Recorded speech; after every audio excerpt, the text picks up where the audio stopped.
Hello and welcome to South Africa on 99.94 Cricket Every Day. I'm Neil Manthorpe and my co-host is Lungani Zama. This time, on this episode, we're going to be talking about the SA20 and what it will mean for South African cricket and some other pieces of news as well, including the selection of wildcard picks for the six teams. South Africa on 99.94 is your home for South African content. We'll be dropping into your podcast and YouTube on the 99.94 app at least a couple of times every week. And if you get the chance, as I say at the beginning of every podcast, if you haven't seen it already, do check out the Mitch Johnson show, where the former Aussie talks about his life in cricket and after cricket. So thank you for joining Cricket's Conversation.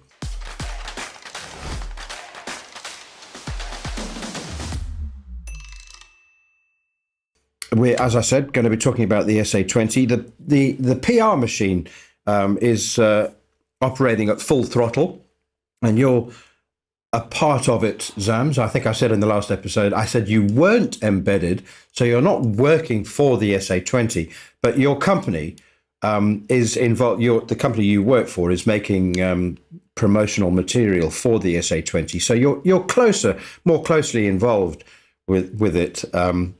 I was never, ever questioning your dispassionate involvement, Sams, but you are close to it. And so, you're paid to provide some of the hype. And I think you're doing a very good job. Yeah, it's been interesting. I think there's a lot of lessons for South African cricket to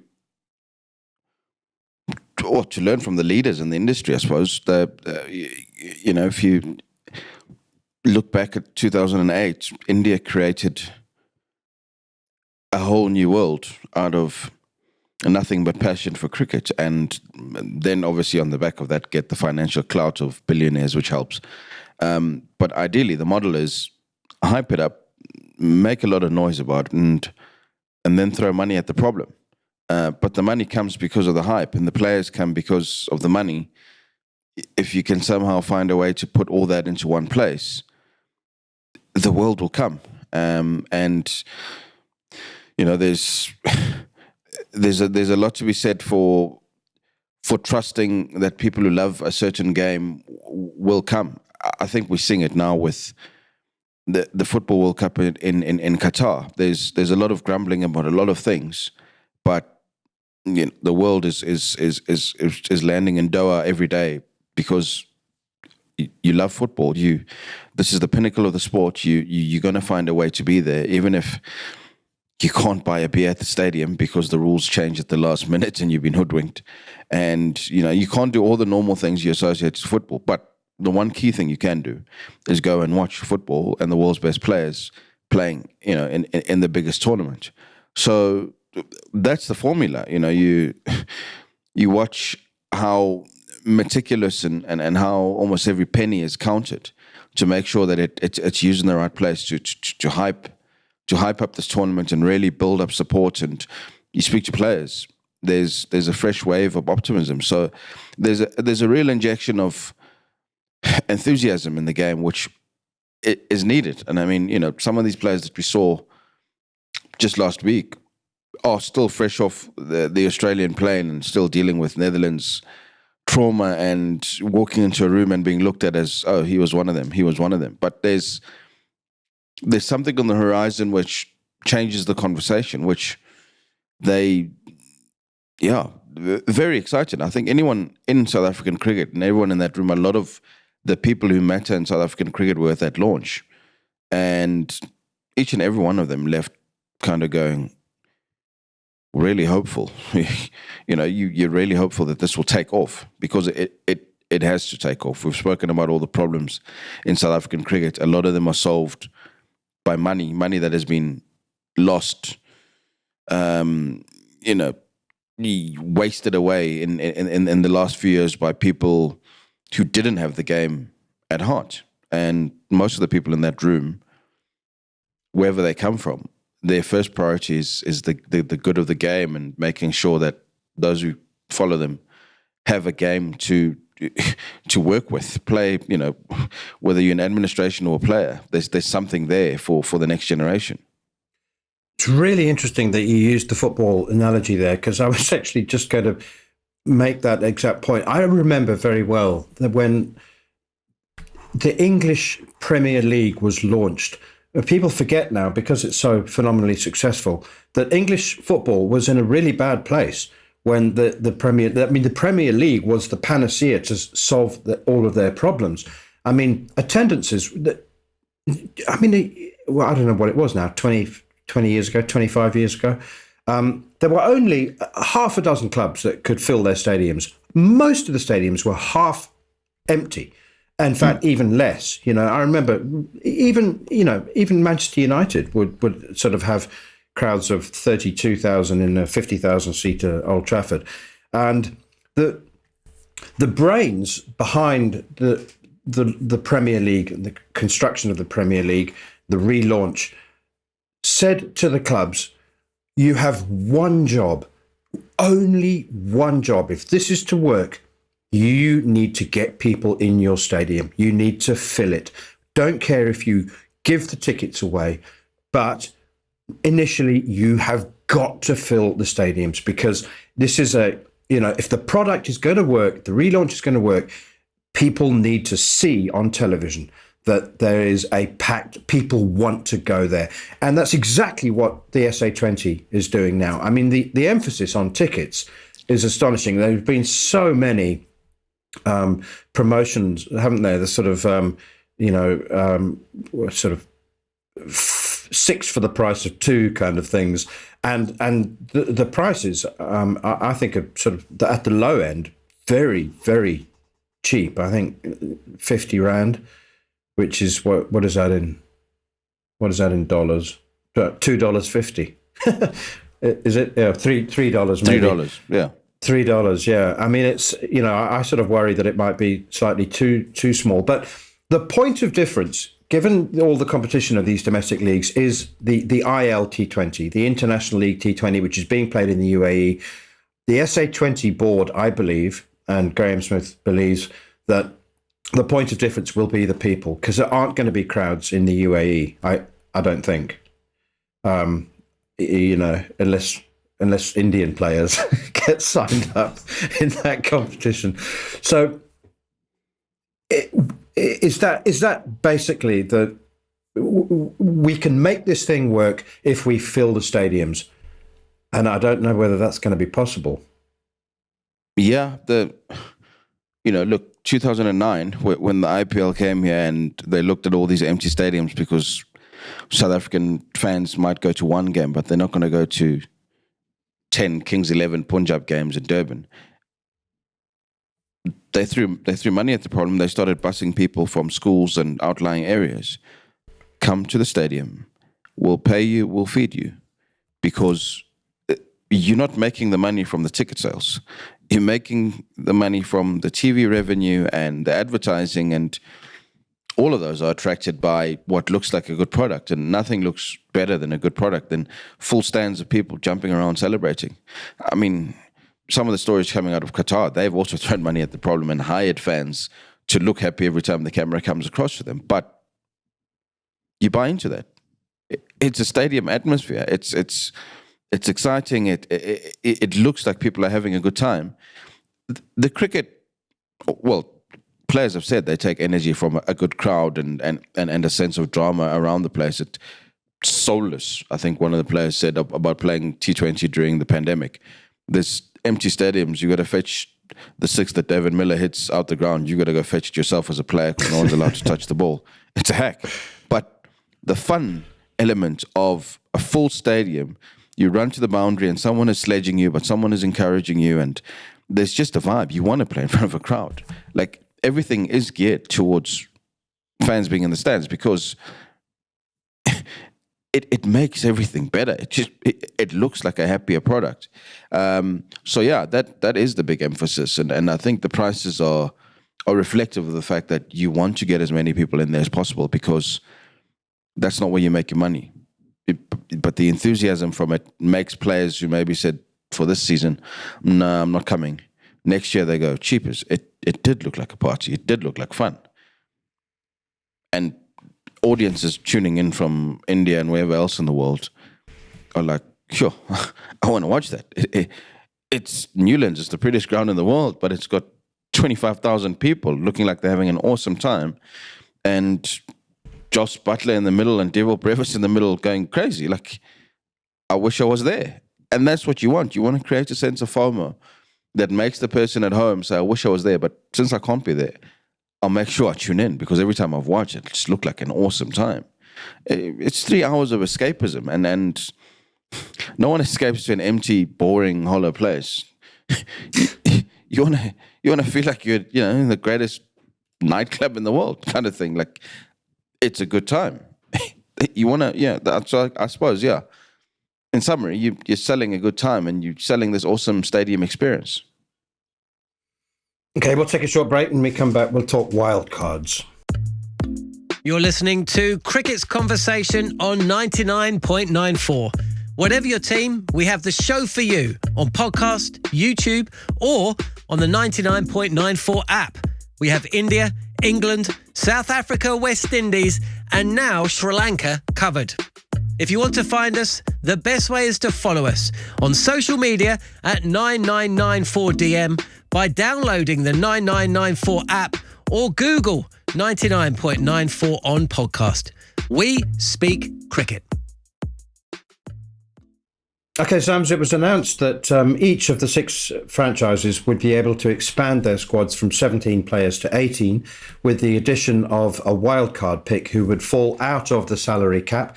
He would have to be paid the base price, the cheapest price that was at the player auction of 175,000 Rand.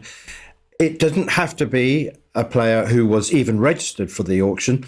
It was announced after the World Cup, with the idea, I guess, that some of those players who performed on the biggest stage might be picked up. So far, as far as I'm aware, none of the 6 franchises have actually picked their wild card. But I think they do have to. I don't think that sort of sitting back and going, no, actually, we're fine. we don't want another player. I think if I understand it rightly, they all have to pick another player, and I'm assuming also the caveat is please try and make it a high-profile player. Yeah, I think that's the whole point. Your wild card is not going to be some schoolboy who's just come out of nowhere. It's one last surprise, and I think the minimum is 175. The salary cap is at the discretion of the player and the team, so that wild card could still get 4 or 5 million, depending what's still left in the kitty. So it'll be interesting. No one's announced anything yet, but if a South African player had a standout tournament and they somehow hadn't been picked, or they'd played in the T20 Challenge and starred, but it's unlikely that it's going to come from these shores. I would think it surely is. They're looking at someone international who's really had a good T20 World Cup, who just wasn't on the radar. And you're leaving that door open for a little bit of stardust to be sprinkled into the competition a couple of weeks before it starts. The Pakistan players, I understand, have now got clearance from the PCB. So I tell you what, there's half a dozen in that squad who I think would be fantastic additions. Well, look, I think if that auction happened and they knew then what they know now, some of that money would have been thrown at an exceptional Pakistan pace attack and obviously some of their superstar batsmen. So if there was a handful of Pakistan superstars coming to the T20, it adds a whole new layer. Not just on the field, but obviously there's going to be a massive audience coming from Pakistan wanting to watch their stars in another competition. And to be honest, Pakistan players deserve it. They are still one of the lowest paid bunch of entertainers. And if there's a payday out there for them, I wouldn't begrudge them anything. And I don't think anyone else would, because they just play with such passion. It'd be a great addition to the tournament. Have you heard any any whispers, any rumours of likely contenders apart from the Pakistan players? I'd go for Haris Rauf if it was me. You're just a journalist. I'm just a journalist. I mean, you've said embedded. I'm really just a journalist. I know as much as you do, man, as I've been dealing with family issues in KZN in recent days. So, no, to be honest, I've not heard anything yet. But yeah, you would think that pace quartet of Pakistan's would be such an awesome addition to the tournament.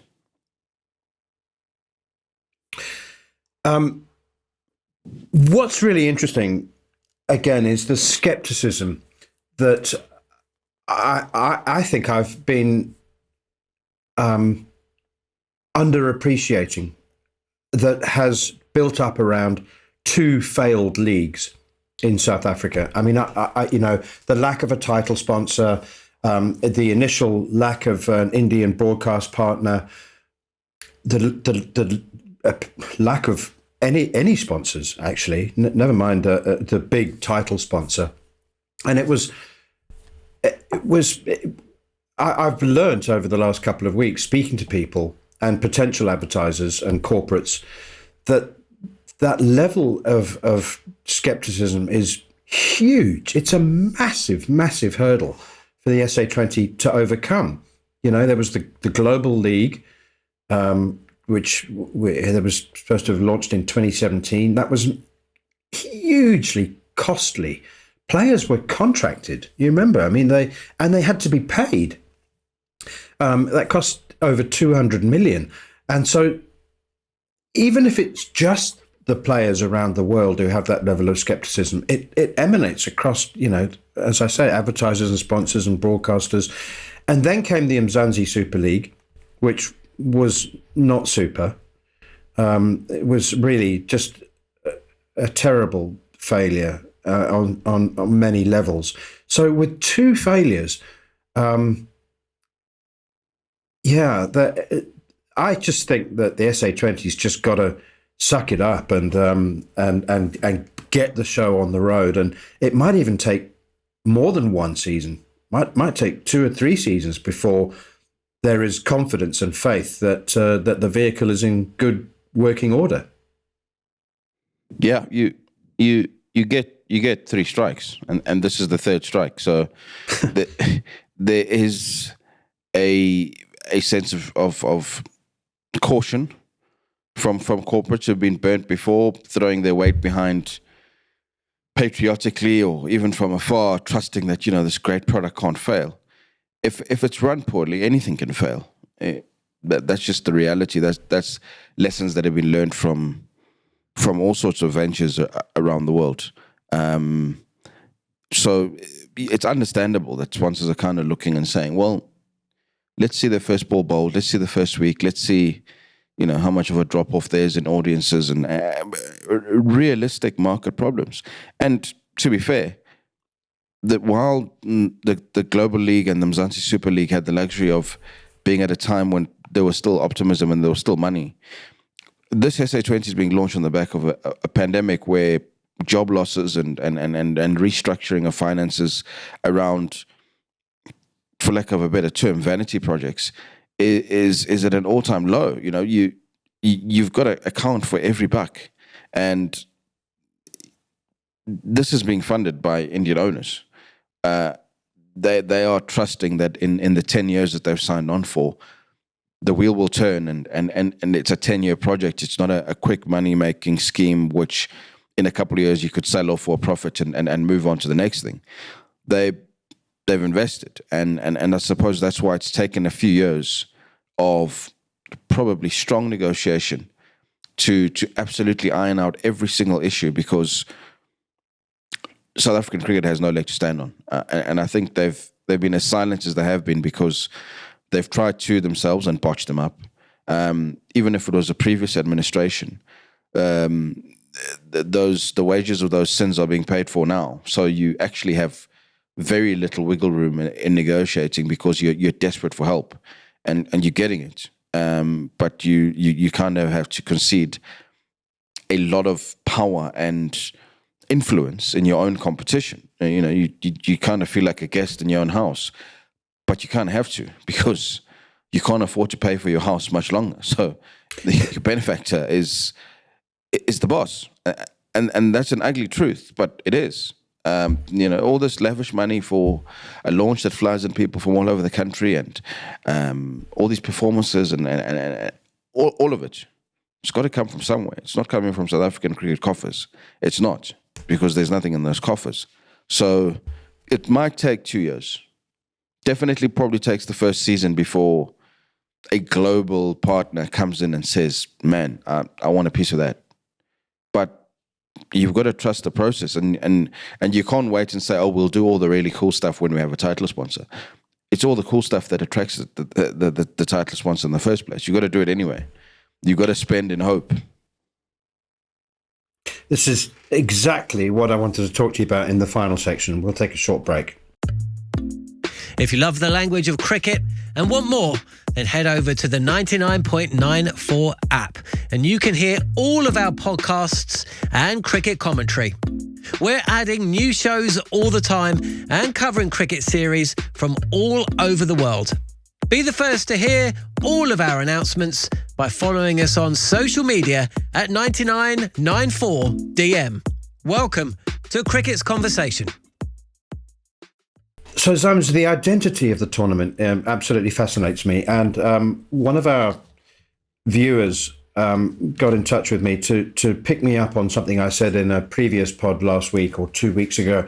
I said that, and I said it in a positive way, and do you remember? I said, let's just eyes wide open for the SA20, eyes wide open.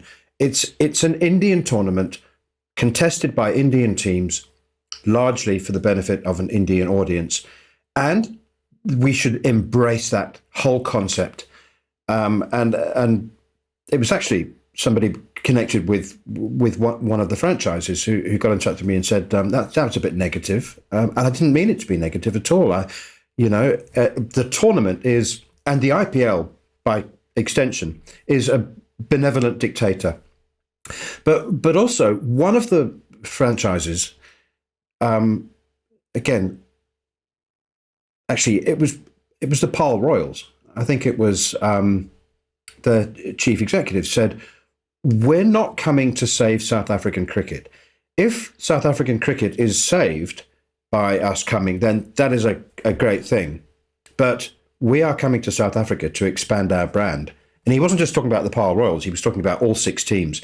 And I think that, South Africans need to, as I say, have eyes wide open and be grateful that this effectively an Indian tournament is being played in South Africa at all of our 6 premier venues, and it's using our best players, and the game will benefit, as Graham Smith keeps saying. But again, it was pointed out to me by a different person. I should have asked whether I could use their names.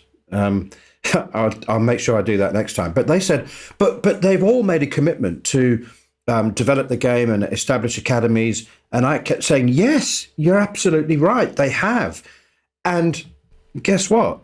They will have first pick on the best players to emerge from those development programs and those academies. And that's just a fact, is it not? Of course it is. I mean, this is not a passion project by these Indian billionaires. It's growing empires.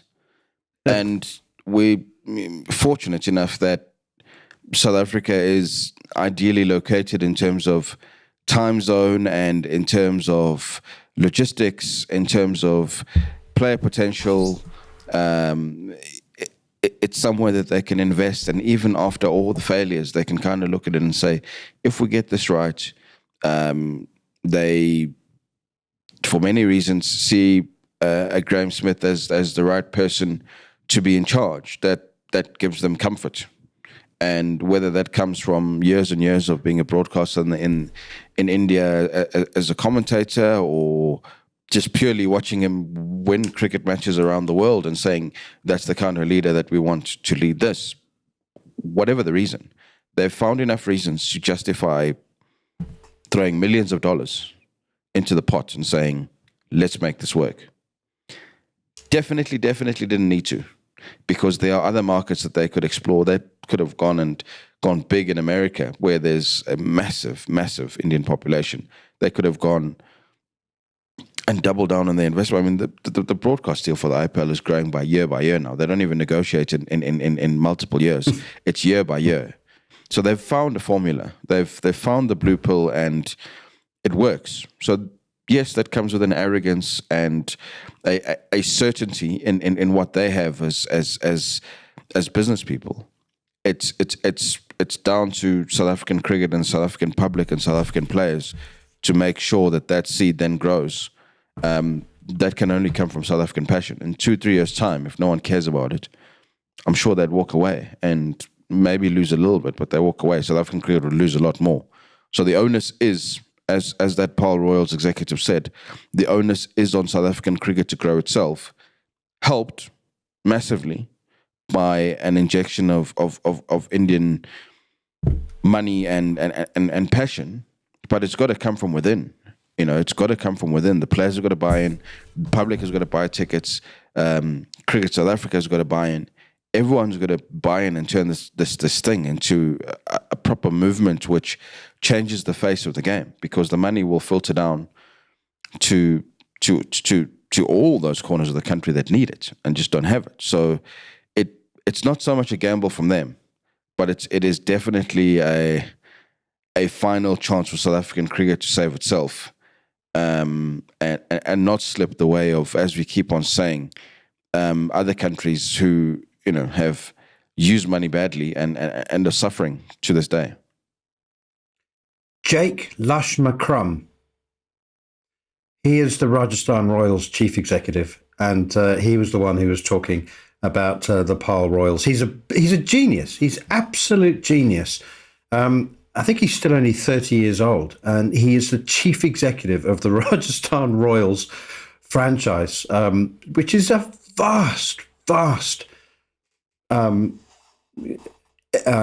industry. It's not just a franchise brand. He was the one that said, we're not coming to save South African cricket, but if that happens as a result of us coming, then all good. But he's just being, you know what? It's not the worst relationship in the world, is it? India and South Africa. I mean, we shared Mahatma Gandhi. I mean, it's not like you're trying to force two opposing cultures together. No, of course not. And you know what? You just said something interesting in the fact that he's a chief executive at 30 or whatever he is.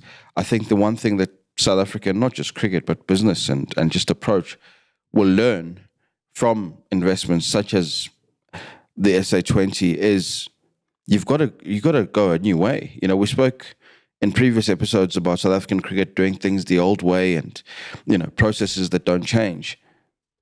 It'd be almost unheard of having a CEO in South Africa in their 30s because, you're not experienced enough. Actually, sometimes experience can be the wrong thing because it's taught you the worst stuff. You need to advance, and you need to give a young CEO with fresh ideas and actually a genuine lack of fear, because they don't have failure burden on them. Everything they've tried has succeeded. Everything works. They touch a button and things work. So even the approach to business and the approach to innovation is something that, South Africans might look at conservatively and go, cheapers, they're ballsy. But, ballsy wins. You look around the world, more and more leaders are younger and younger, and they're willing to take risks because they've got the luxury of time. Whereas we're still stuck in this time capsule which says, oh no, you've got to be 60 in order to, for us to trust you with these massive decisions for the future. The future is not yours. The future is the 30-year-olds who's saying, I want to see that because that's cool. Therefore, I'm going to invest $10 million in it because that's what I want to watch. Not that's what my kids might want to watch. That's what I want to watch. So I'm going to put my money in that because I think that's cool. People buy into that.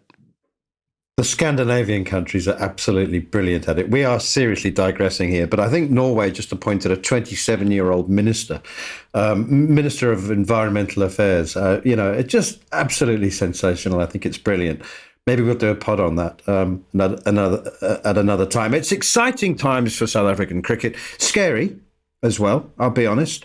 And if you are the kind of person that fears change, then it'll be more scary than exciting. But it is exciting times. I think we need to embrace change. Yeah, look, we've got no choice. The glass has been not even half empty for a while. It's been just flat out empty. So even the skeptics, if it's half empty, at least it's halfway there to being full. That's a good thing. So, embrace it. You got to. Indeed. Okay, until next time, thank you for listening to South Africa on 99.94. We speak cricket every day. Please rate, review and subscribe. It certainly does help. And don't forget, you can download the 99.94 app and follow us on Twitter at Neil Manthorpe and at Whamzam17. As I said, till next time.